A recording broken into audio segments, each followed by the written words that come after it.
우리가 살다 보면 오늘의 현실과 내일의 삶이 불안해지면 근심으로 살아갈 수밖에 없습니다. 근심된 삶은 결코 행복할 수가 없는 것입니다. 제자들은 예수님과 동고동락하며 3년을 함께 살았습니다. 예수님만 바라보고 살았는데 예수님이 자신들을 떠난다 하시는 것입니다. 가셔서 장로들과 종교지도자들에게 핍박도 받고 죽으실 것을 말씀을 합니다. 믿을 수 없는 일이고 조금 전만 해도 모든 자연을 평정하시고 귀신을 쫓아내시고 병든 자를 고치시고 죽은 자를 살렸던 주님이 죽으신다는 거예요. 자신들을 떠난다는 거예요. 그러니까 얼마나 제자의 삶이 불안하고 힘든가 하는 것입니다. 그들을 향하여 오늘 예수님은 1절에 이렇게 기록을 합니다.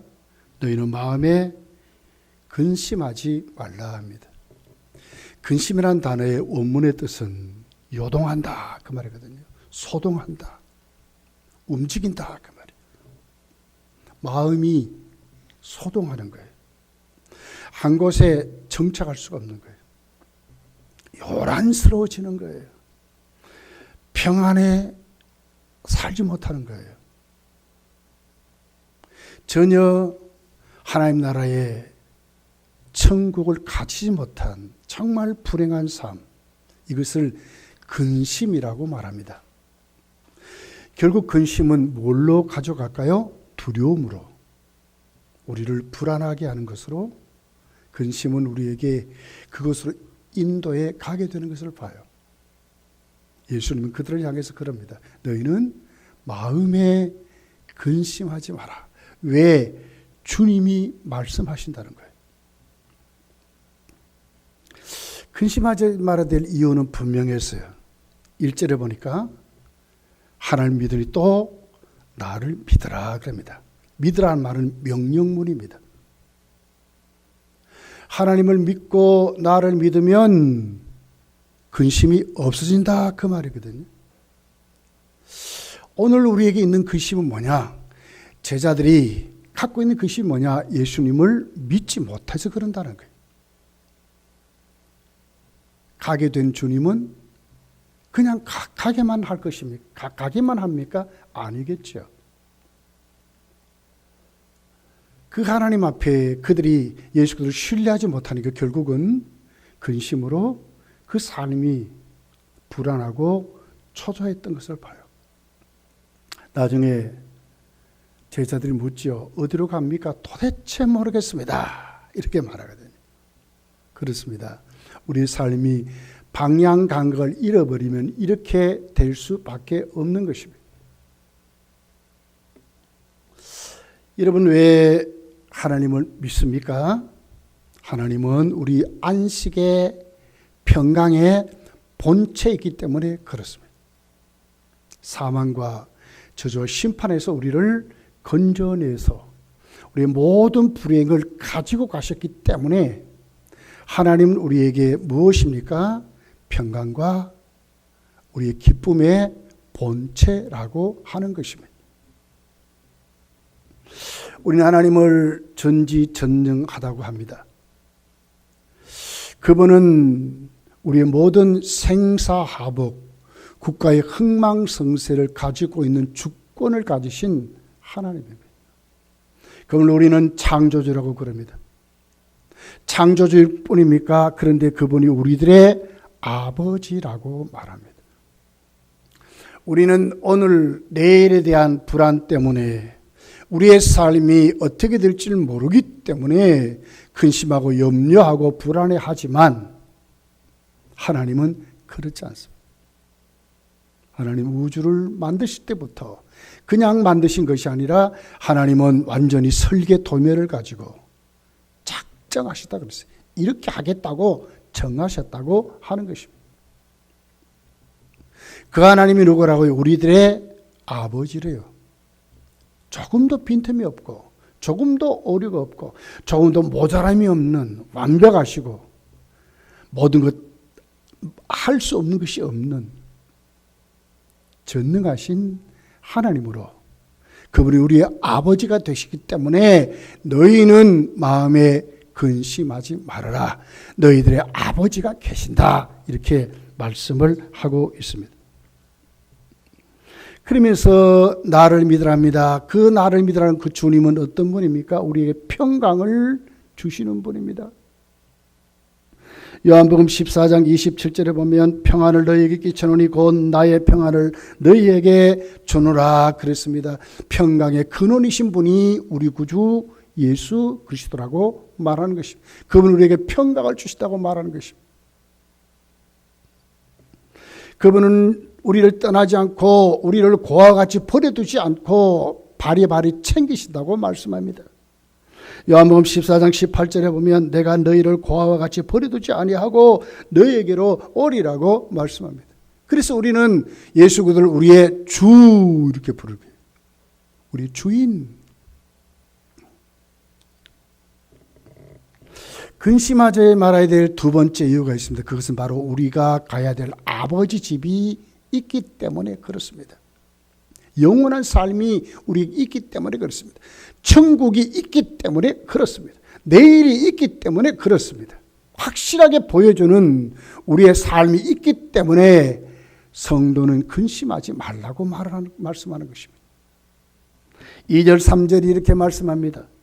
내 아버지 집에 거할 것이 많도다. 그렇지 않으면 너에게 일렀으리라. 내가 너희를 위하여 거처를 예비하러 가노니 가서 너희를 위하여 거처를 예비하면 내가 다시 와서 너희를 내게로 영접하여 나 있는 곳에 너희도 있게 하리라.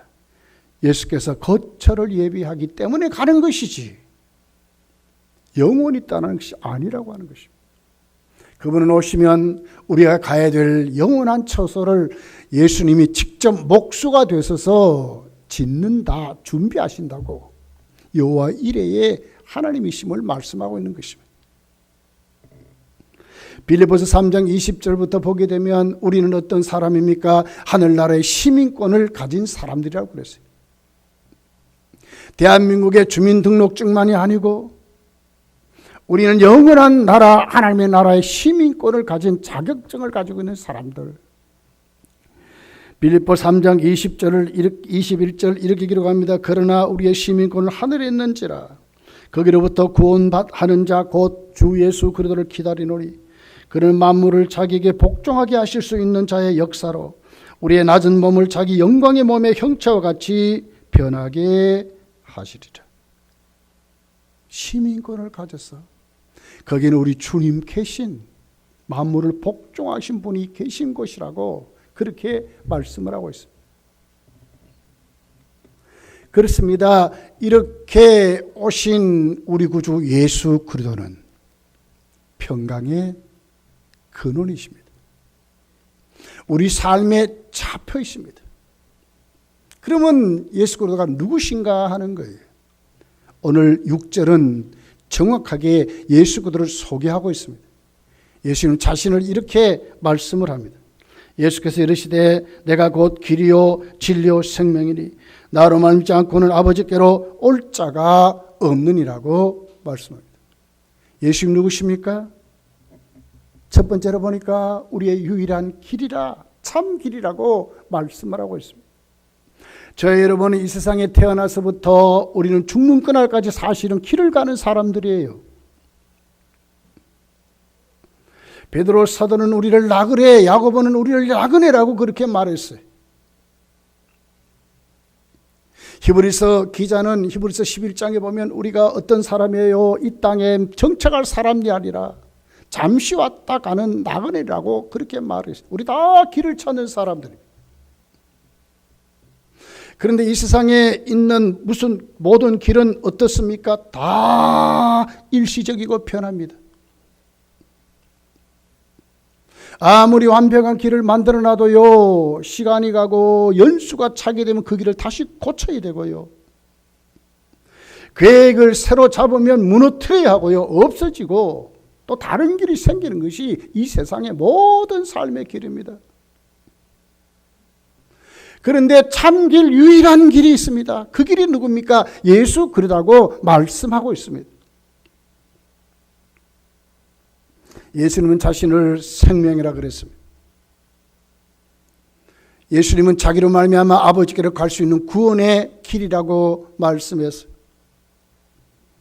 예수는 우리에게 갈 수 있는 천국의 길, 우리에게 생명을 주시는, 영생을 주시는 생명이라고 우리에게 그렇게 말씀했어요. 예수님으로 우리가 치료받고 고침받고 예수님으로 복을 받고 이 세상 살아갈 때에 예수님 우리에게 주시는 참길이라고 이렇게 말씀을 하고 있는 것입니다. 예수님만이 누구시라고요? 유일한 참길이다. 그러니 너희는 마음에 근심하지 말라. 예수님이 우리 인생길 가는 삶길이라고 그렇게 말씀을 하고 있는 것입니다. 두 번째를 보니까 예수님은 자신을 진리라 이렇게 말했어요. 참 유일한 진리라고 말해요. 이 세상에 있는 어떤 진리도, 어떤 학문도, 어떤 사건도, 어떤 역사도 시간이 지나면 다 변해요. 아무리 좋은 학설도요, 시대가 바뀌면요, 묻혀져 버리고 아무것도 아닙니다. 근데 유일한 참길이 있습니다. 아무리 세상이 수천 번 변해도 변하지 않는 불변하시는 진리가 있습니다. 그 진리가 뭡니까? 예수 그리스도라고 말하는 것입니다. 왜 그분이 참 진리입니까? 그분만이 우리에게 절대로 변하지 않는 우주를 창조하신 하나님의 말씀이기 때문에 그렇습니다. 하나님 명령하시면 그대로 다 됐습니다. 빛이 있으라니까 빛이 있었습니다. 예수 그리스도만이 우리에게 결코 변하지 않는 유일한 바로 그 길, 그 진리, 전혀 오류가 없는 하나님의 말씀인 것을 우리에게 말씀을 하고 있습니다. 여러분 그렇습니다. 이 세상에 살아가는 모든 사람들은 이렇게 사는 것이 행복하다요, 저렇게 사는 것이 행복하다요. 그렇지 않습니다. 예수님만이 참 진리이기 때문에 예수님 똑바로 바라보면 우리의 길이 보이고 우리 삶의 진단이 생기고 하나님 앞에 좋은 열매로 우리가 맺어지는 삶을 살게 되게 된다고 하는 것입니다. 절대로 실패가 없는 참 이론, 참 내용이 예수 그리스도이심을 우리에게 보여주고 있는 것입니다. 히브리서 13장 3절은 예수님을 이렇게 소개합니다. 예수 그리스도는 어제나 오늘이나 영원토록 동일하시니라 그랬습니다. 결코 다름이 없는, 어제나 오늘이나 영원토록 똑같으신 진리라고 말씀을 하고 있습니다. 요한복음 1장 1절부터 이렇게 기록합니다. 태초에 말씀이 계시니라. 이 말씀이 하나님과 함께 계셨으니 이 말씀은 곧 하나님이시니라. 그가 태초에 하나님과 함께 계셨고 만물이 그로 말미암아 지은 바 되었으니 지은 것이 하나도 그가 없이는 된 것이 없느니라. 무슨 말이죠? 예수님이 그냥 말씀입니까? 아니죠. 창조주 하나님이심을 말씀해요. 그 창조주 하나님의 말씀이 그대로 임할 때에 모든 것이 있게 되었다고 말씀하는 것입니다. 세계의 어떤 진리도, 어떤 역사도, 어떤 이야기도 예수님을 빼버리면 아무것도 아닙니다. 다 헛된 것입니다. 다 시간이 지나면 아무것도 아닌 것이 되어버리는 것입니다. 그런데 거기에 예수님이 개입되면 사건이 내용이 되고 역사가 되고 진리가 되는 것입니다. 여러분 보십시오. 예수님은 생전에요, 논문 한 편 쓰지 않고 책 한 권 내지 않았어요. 근데 모든 책들, 모든 서적, 모든 이론들이 뭘 얘기해요? 주님을 얘기하거든요. 예수님을 말씀하거든요. 모든 음악들이 다 시작은 예수님으로 시작됐거든요. 세계 모든 진짜 중요한 서적들, 정말 베스트셀러는 성경이고 예수님에 관한 모든 사건 이야기들, 그것이 전부 오늘 또 없어지지 않는 진리임을 말씀하고 있는 것입니다. 왜요? 예수님만이 참 유일한 진리이기 때문에 그렇습니다. 어리석게도 예수님을 영접하고 예수님을 믿으면서도 예수님이 진리인 것을 모르고 헛되게 세상의 철학을 쫓고 세상 삶의 방법을 쫓고 이렇게 하면 잘 산다더라, 저렇게 하면 잘 산다더라, 이렇게 하면 건강하다더라, 뭐 이러고 산다면 얼마나 어리석은 자일 것입니까? 이미 우리에게 주신 것이 있는데, 그분이 누구라고? 예수님인데 그분만 붙잡고 있고 정말 그분 안에 살면 우리에게는 진리로 내용 있는 참된 사건이 있는, 참된 간증이 있는, 참된 하나님 앞에 성도의 열매가 맺어지는 성도의 삶으로 승화된다고 말씀하고 있는 것입니다. 세 번째는 예수님 유일한 생명이라고, 참 생명이라고 말씀을 하고 있습니다. 여러분, 인간에게 가장 중요한 것이 뭡니까? 생명입니다. 예수님은 천하보다도 귀하다고 그랬습니다. 마태복음 16장 26절에 보면 사람이 만일 온 천하를 얻고도 제 목숨을 잃으면 무엇이 유익하리요? 사람이 무엇을 주고 제 목숨을 바꾸겠느냐고 그랬습니다. 그렇습니다. 사람에게 가장 중요한 것이 생명입니다. 근데 예수님은 뭐라고 그래요? 예수님 우리에게 영원한 생명을 주신 하나님이심을 말씀합니다. 그렇기 때문에 그분만이 참 생명이라고 말씀하고 있습니다.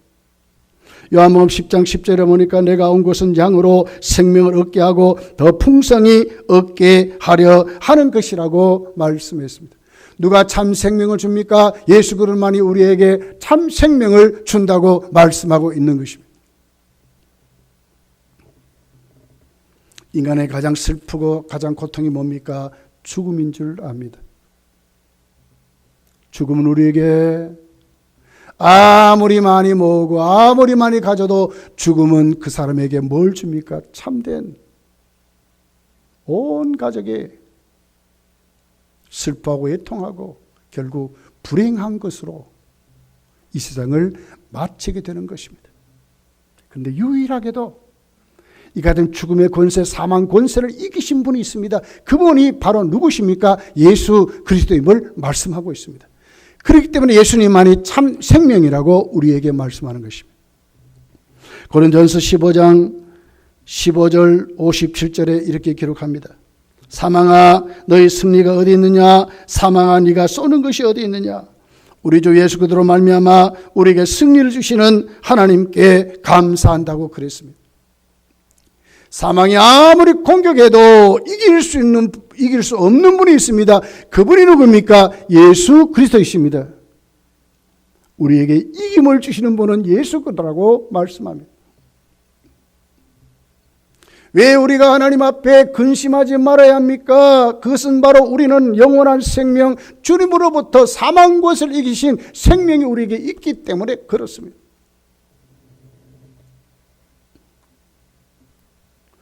이것 위해서 우리는 오늘 성례식을 하면서 예수 그리스도의 살과 피를 기념하는 예식을 갖게 될 것입니다. 예식을 통해서 우리는 점점 더 신앙이 성장해 가야 하고 그분의 확신을 가지고 참된 길, 참된 진리, 참된 생명을 누리는 사람들로 우리가 세워져야 될 줄 믿습니다. 얼마나 축복의 사람인지는 몰라요. 오늘 본문 9절부터 보면 이렇게 기록합니다. 예수께서 이르시되 빌립아 내가 이렇게 오래 너희와 함께 있으되 네가 나를 알지 못하느냐? 나를 본 자는 아버지를 보았거늘 어찌하여 아버지를 보이려 하느냐?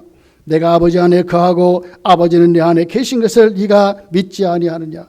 내가 너에게 이르는 말은 스스로 하는 것이 아니라 아버지께서 내 안에 계셔서 그 일을 하시는 것이라고 말씀을 하고 있습니다.